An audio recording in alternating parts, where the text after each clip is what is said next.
Alrighty. Happy Tuesday. I have never used Facebook Live before, and I'm actually really excited to be using it today. I put on my red lipstick because I wanted to give the people what they want. I have never used Facebook Live before, and I'm really almost distracted by how new this feels. I normally do Periscopes, and today I wanted to try something a little bit different just because I want to tweak the algorithms and see what's going on as far as formulas and what kinds of things attract people and what kind of things my followers will notice.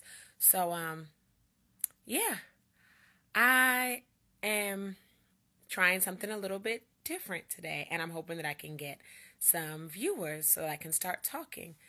I guess I should just take some time to do some body rolls. Hey. I want to see if anyone will come on. I don't really know how this works. This is so strange. It's so strange. Anyway, it is Tuesday, and I want to use this time as Tuesday tool time so that I can give you a little something that's been helpful for me that can be helpful for you when you are moving toward a life that you don't need to run away from. So I guess I'll just jump in. First things first, my name is Adama Hamadi. I am a delicious living coach, and what that means is that I help professional women who are feeling burned out, frustrated, and unfulfilled to get back in the driver's seat of their lives. For people that know me very well, that's a somewhat ironic statement because I don't drive, right? But that's something that I'm working toward. So, whatever. I have my stuff there. Point of the matter is I am helping people to be the captain of their own ship, to run their own lives so that they're not at someone else's mercy and living up to everyone else's expectations while kind of dishonoring or forgetting their own. I do a lot of work on boundary setting, on self-care plans, on asserting yourself with confidence, saying no without guilt or anxiety, and being yourself unapologetically. That's my number one focus. I want to empower women to be their freest, fiercest, and most self-expressed selves at full potency without apologies so that they can be who they are no matter who is watching and live a life that honors who they are and not what other people expect of them. So I keep trying not to look down at this thing, but it's telling me to keep going. It's going to spread the word that I'm live. It may take a minute. Okay. Let me jump right into content. And I want to say that if I share something that you appreciate, please feel free to interact with me. I am not a robot, and I don't like interacting with robots. So I want to hear what you're thinking about my thoughts.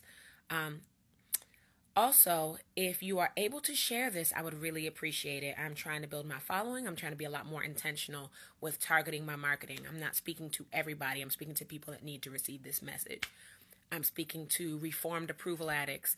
I'm speaking to recovering people pleasers, to perfectionists, to people that have been delaying really big decisions because they're waiting for someone else to give them the green light. I'm your human permission slip. So if you've been waiting to take a leap or to make a really big move and you're looking for permission, I am the person to guide you through that transition. If you struggle with setting boundaries, I am the person to teach you self-advocacy, to teach you how to ask for what you want and stop settling for what you don't, to say no to what drains you so you can say yes to what fulfills you. All right, so let me jump in. I entitled this, Freedom is Not a Free-for-All. It comes from the idea of my personal mantra and motto, which is that to be a free spirit requires great discipline. I don't remember who said that originally, but I've run with that shit every day of my life since I heard it. And it really speaks to who I am as a person and the mission that I'm trying to have in this world and the legacy I'm trying to leave. I really believe that if you want to be free, if you want to feel free and sovereign, you need to have great discipline.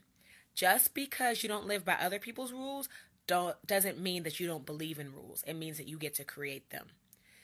Self-care, freedom, self-expression, authenticity, living your life in integrity, being in alignment with your values, truth, location independence, All of these things are examples of things that are very important to me, but all of those things require discipline, not strategy, not permission. They all require discipline. Discipline is the practice of training someone to obey rules. So self-discipline would be the practice of obeying your own rules. But it's really impossible to obey rules that you haven't created. It's hard to obey rules that you don't know exist.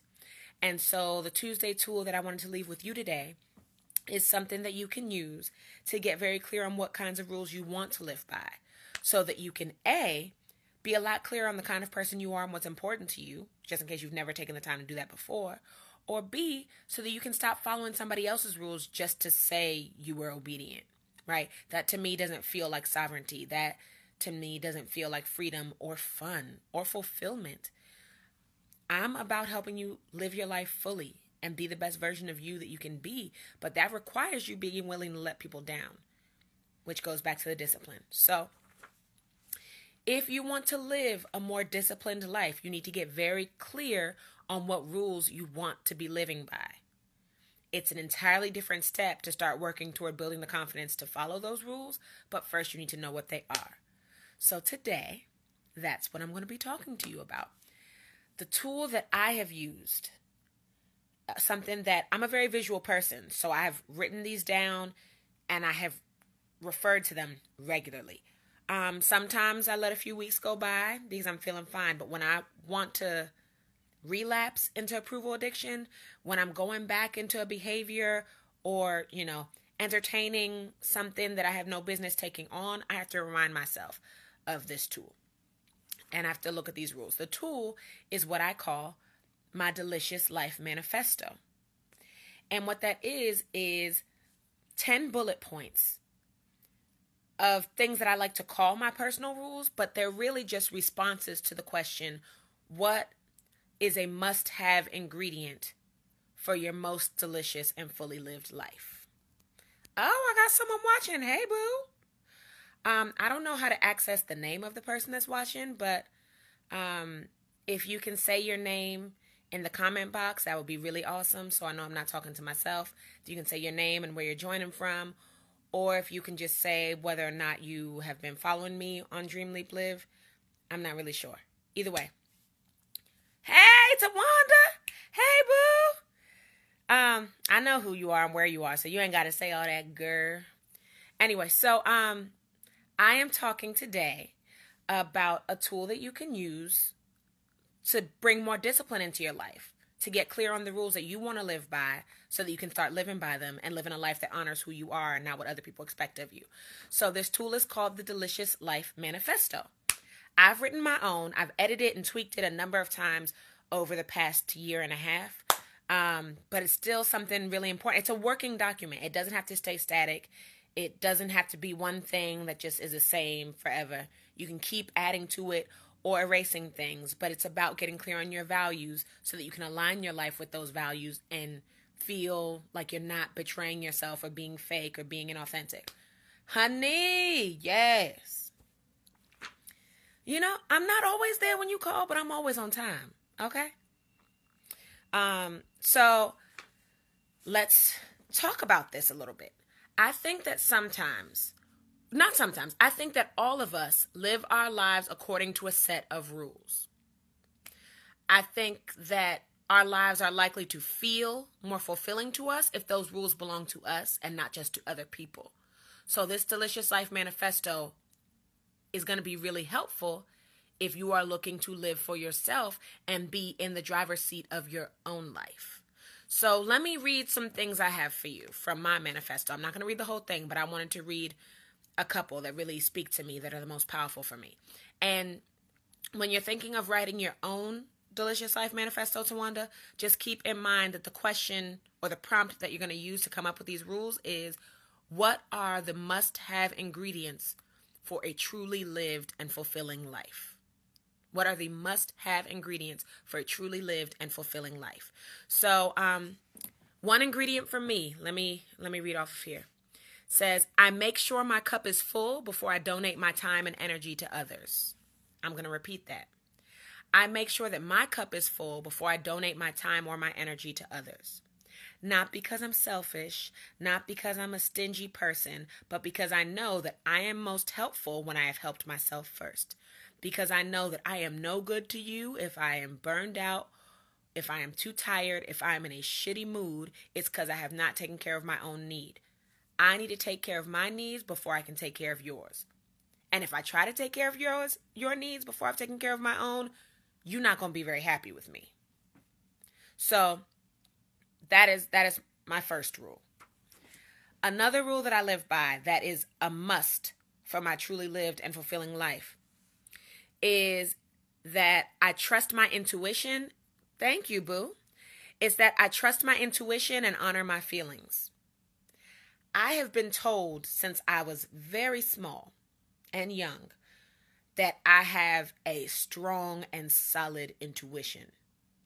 I often dream about people that I haven't seen in a long time, only to find out that something really great or really terrible has happened to them. I have a sense for who is trustworthy and who is not. My instinct is strong. And I spent a lot of time ignoring my instinct because I didn't want to hurt someone's feelings, or because I didn't want to come off as conceited or standoffish. I spent a lot of time ignoring things that my instinct was telling me so that I could still be nice or be a good girl or be respectful. And I've learned that life tastes better when I trust my gut. Because even if for whatever reason what my gut is telling me is not necessarily right, it won't steer me wrong. Even if I'm assuming something about somebody that I find out later is not necessarily true, it has never done me, it has never done me a disservice to trust my gut. And I honestly believe that my intuition is really just God speaking to me. I really believe that. I genuinely believe that the things I have felt strongest, that I could not put a finger on, that I could not be clear on, that I couldn't explain to somebody else, it was because it was coming from God. So I have learned to respect that. I have learned to honor that, and I have learned to move through it instead of avoiding it or rejecting it. Also, the second part of that is, I say I trust my intuition and honor my feelings. The second part of that is that I do a lot of feeling work. So in coaching and case managing, I do a lot of feeling work around helping people process uncomfortable feelings. And I think that most of us are conditioned to deal with what's comfortable. So when we are smacked in the face with a tragedy, or when we are confronted by something that pisses us off, or when we are genuinely terrified of something, we will do anything to numb that feeling. We will do anything to distract from that feeling. We will do anything to pretend that shit is not happening. But I have learned the hard way, mind you. So I'm going to share with you so you don't have to go what I went through. I have learned that there is no greater betrayal than ignoring your feelings. Because if you feel something strong enough that it bothers you, and you try to pretend that it's not, that shit will creep up in the most inappropriate of times until all of a sudden you have an outburst and you are in the middle of a meeting sobbing your eyes out and you don't even know where that shit came from. Not like that's from personal experience or anything, but you know. So feel your feelings when you honey. I mean, oh man, I'm assuming you feel me on that. I'm assuming that I'm not the only person in the world that has been in a situation like that. I'm so glad. I really have a hard time accepting that there's any such thing as coincidence. I feel like you were drawn to this in this moment because you needed to hear this word right here, right now, in this moment, today, inside of today. Okay? So, yeah. I'm really good at feeling euphoria, and I'm pretty freaking good at channeling anger because that's what my family conditioned me to do. We could channel some rage, honey. I could Hulk smash a whole building, black out, not think about it. I was at a point where that was very comfortable for me. Oh, I'm so glad to hear that. I'm so glad to know if that has answered your prayer. Yes, honey. And I'm also very good at being happy. I'm a smiley person. Not like annoyingly bubbly, not like so bubbly that people wonder if I'm being fake about it, but just like I smile at people. I'm happy. I like to be optimistic and I like to, feel good about things. Those two feelings have always been most comfortable for me. When it comes time to sit in some grief, which I have had to do very recently, I had 2 cataclysmic losses in the last 2 months that broke me open. And I think if I had not done the amount of work that I have done personally in therapy, in coaching, through personal development, YouTube and podcasts and TED Talks, if I had not done that work, these 2 losses may have genuinely ended me. It was just too much. It's too much to have happened so quickly. And I think there was a time in my life when I would not have allowed myself to feel that level of sadness. I would not have done it. I did not think that I was built for it. But it's become, oh, yeah. Thank you, boo. Thank you very much. So yeah, I just feel like I had to do this work to be able to sit in this discomfort. There was a time when I would have numbed it all the way. As Solange said, I would have sexed it away, slept it away, drunk it away. I would have done whatever I could to not have to feel that.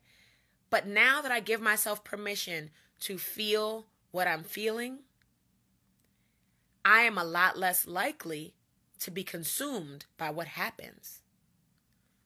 I'm not sitting here pretending that my heart wasn't broken. I'm not sitting here pretending that I'm not still in grief, because grief comes in waves. I'm well aware of that. But I have done the work so that I don't feel broken by this sadness. So I don't feel, this pressure to get better just to keep other people comfortable. And that's another one of my rules.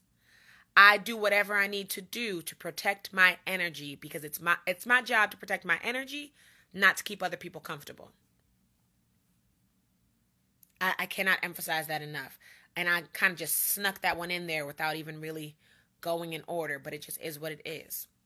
This Delicious Life Manifesto is a work in progress. It is a working document.